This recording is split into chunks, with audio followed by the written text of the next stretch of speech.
विद्यार्थी मित्रों, आदिकाल की दूसरी प्रसिद्ध रचना काव्य कृति, जिसका अध्ययन हमें इस वीडियो में इस वक्त करना है।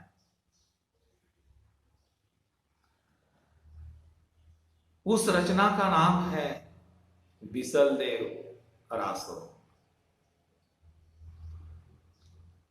बच्चों, बिसलदेव रासो इस ग्रंथ की रचना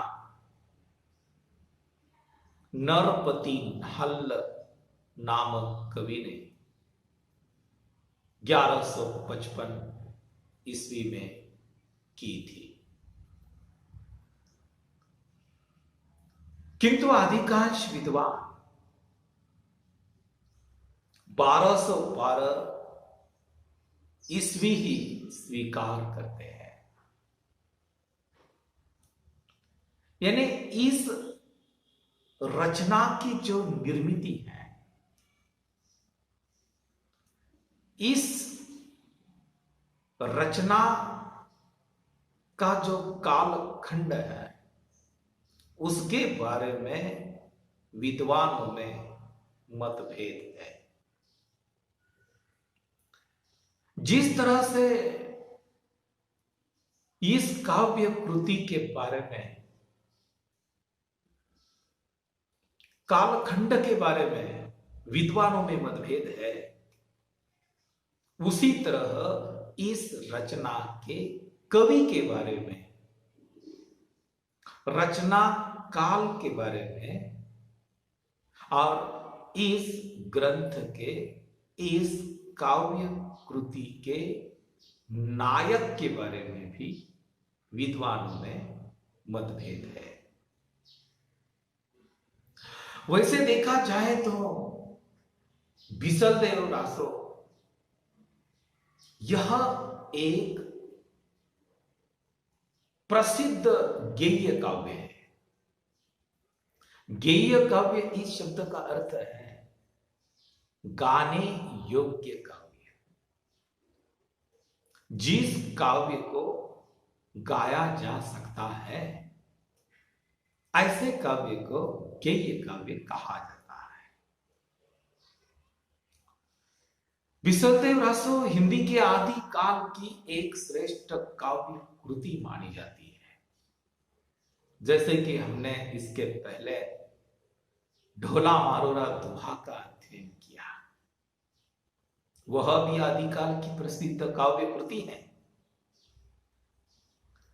बिसलदेव रासो भी आदिकाल की प्रसिद्ध काव्य रचना है।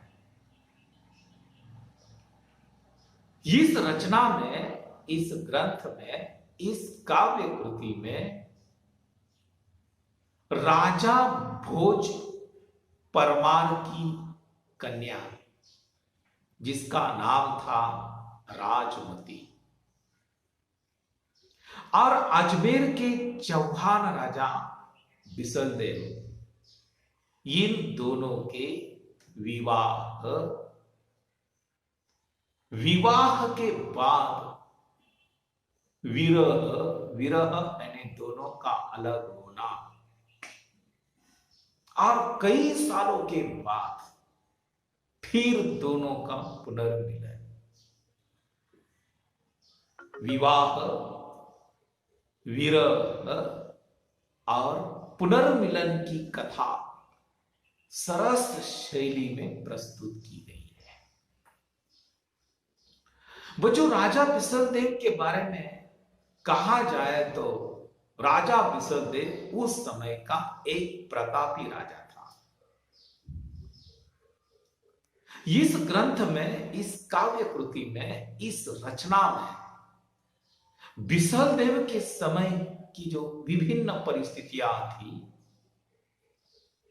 अनेक युद्धों का वर्णन इस काव्य कृति में हमें मिलता है। यह काव्य, यह रचना गेय काव्य होने के कारण इसकी जो भाषा है उसकी भाषा में परिवर्तन होता गया। मैं तो यही कहूंगा कि आदिकाल की अनेक काव्य रचनाएं, अनेक काव्य कृतियां हैं, अनेक ग्रंथ लिखे गए,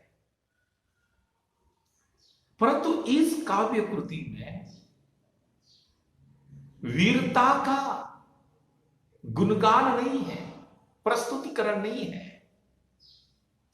उसमें प्रेम के मधुर और मार्मिक रूप का चित्रण किया गया है। यानी श्रृंगार के दो पक्ष होते हैं, एक संयोग श्रृंगार और दूसरा वियोग श्रृंगार। इस काव्य कृति में वियोग श्रृंगार को अधिक महत्व दिया गया। बच्चों, अभी आप लोगों के सामने सवाल पैदा हुआ होगा कि इस कथा में राजा बिसलदेव और राजमती का विवाह, फिर अलग होना, फिर पुनर्मिलन, ऐसा क्या हुआ होगा राजा और रानी में, यानी पति पत्नी में ऐसा क्या हुआ था जो दोनों अलग हो गए विवाह के बाद? बच्चों, क्या हुआ था? पति पत्नी या राजा रानी, राजा रानी हो या आम यानी सामान्य पति पत्नी हो, कभी ना कभी दोनों में टकराहट होती रहती है, नोक-झोंक होती रहती है। कभी खुशी है, कभी गम है, कभी सुख है, कभी दुख है। ये तो पति पत्नी में होता रहता है, ये टकराहट चलती रहती है, ये आम बात है।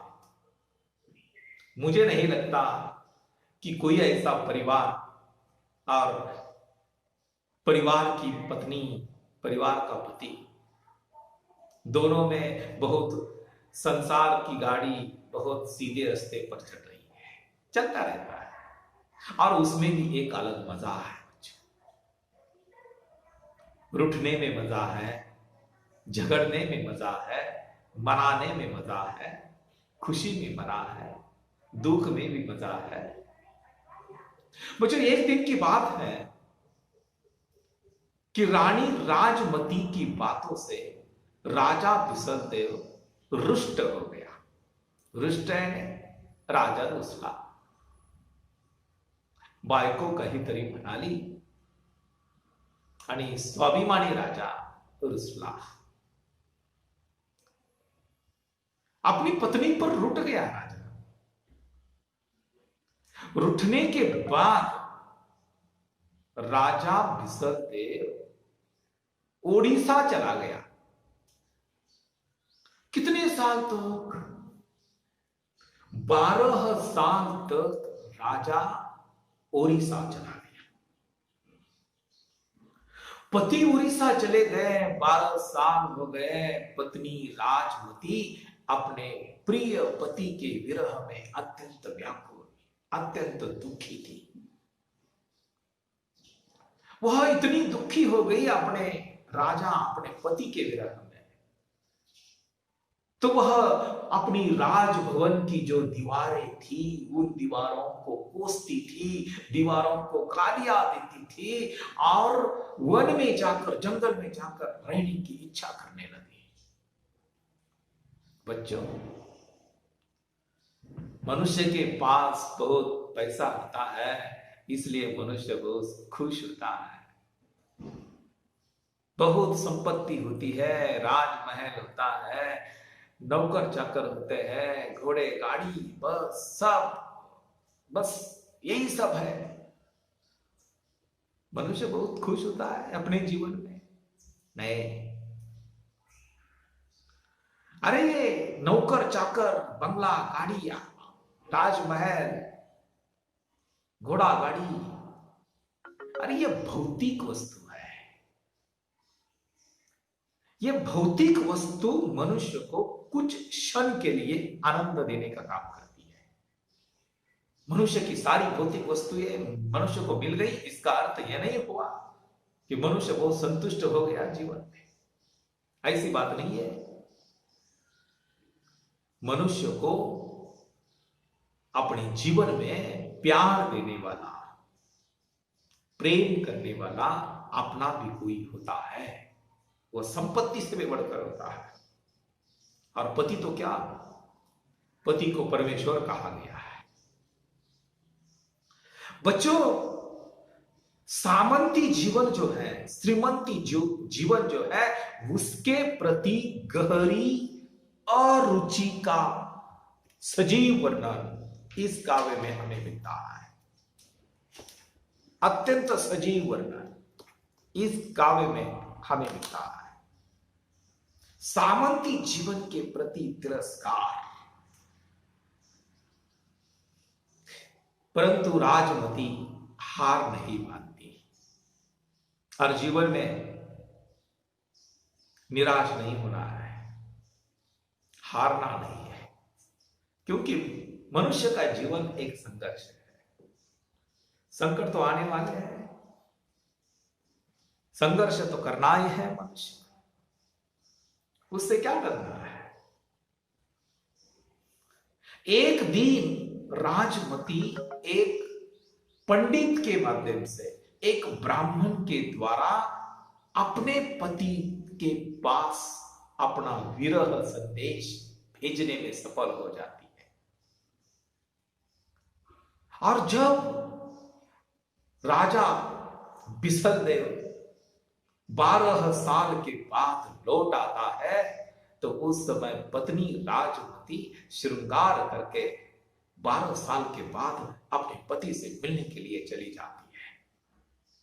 यानी श्रृंगार के वियोग और संयोग पक्ष के अत्यंत मार्मिक चित्र प्रस्तुत करने का काम इस काव्य कृति में हुआ है। बच्चों, जिस समय मैं इस ग्रंथ का अवलोकन करता हूं, इस काव्य कृति का मैं बारीक अध्ययन करता हूं, उस समय एक बात मुझे नजर आई कि राजमती एक कुलीन गृहिणी के संस्कार लेकर आई थी। उसमें संस्कार है, उसमें सौंदर्य है, उसमें प्रेम है। 12 साल के बाद राजमती अपने पति से श्रृंगार करके मिलती है।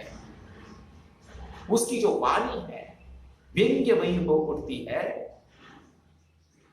तो राजा का हृदय गदगद हो जाता है। यानी संपूर्ण काव्य कृति में विरह वेदना का चित्रण हुआ है। यानी कवि ने इसमें नारी हृदय की जो वेदना है, जो लाचारी है नारी की, उसकी विवशता है, असहायता है, आदि का सुंदर चित्रण किया है। और इस काव्य की रचना एक ही छंदों में हुई है और इसकी भाषा आदिकालीन हिंदी का सहज रूप सिद्ध होती